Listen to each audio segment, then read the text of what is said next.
Today I'll be giving you a quick rundown of how I made risers out of sockets. It's an inexpensive way that looks great.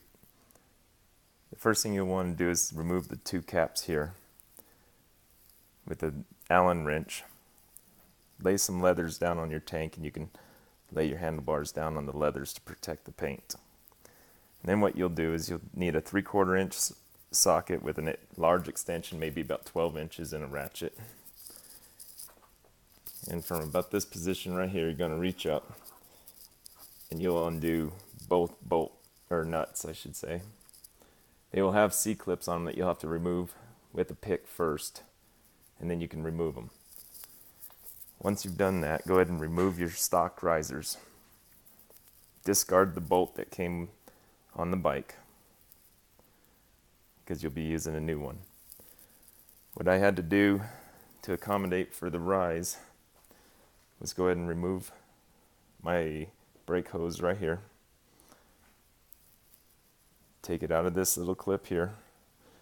Come back around, reroute it in front of your triple tree right here. Bring it back up and then bleed the brake system after you're done.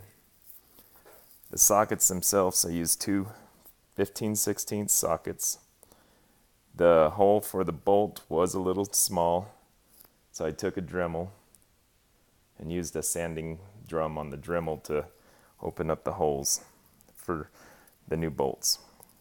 When using new bolts, use two grade 8, 6-inch long, 1/2-inch diameter bolts with nylon or some kind of locking nut.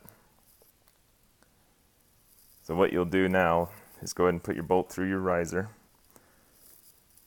through the sockets, use the rubber that came with it, put the nuts on the back side, torque them down, same way you did taking it off. Make sure you'll have to align these as you torque them down. It's no big deal, just kind of sit on the bike and make everything straight. Put your two caps back on, and when you're putting these two caps back on, be very careful not to over torque them.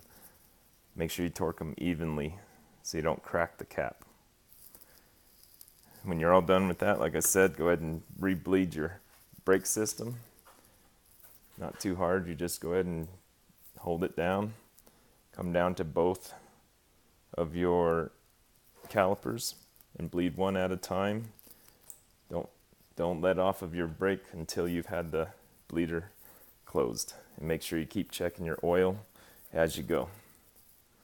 So that pretty much wraps it up on how to make risers out of sockets. About $30 or less and you will be on the road with something kind of stylish. Thank you.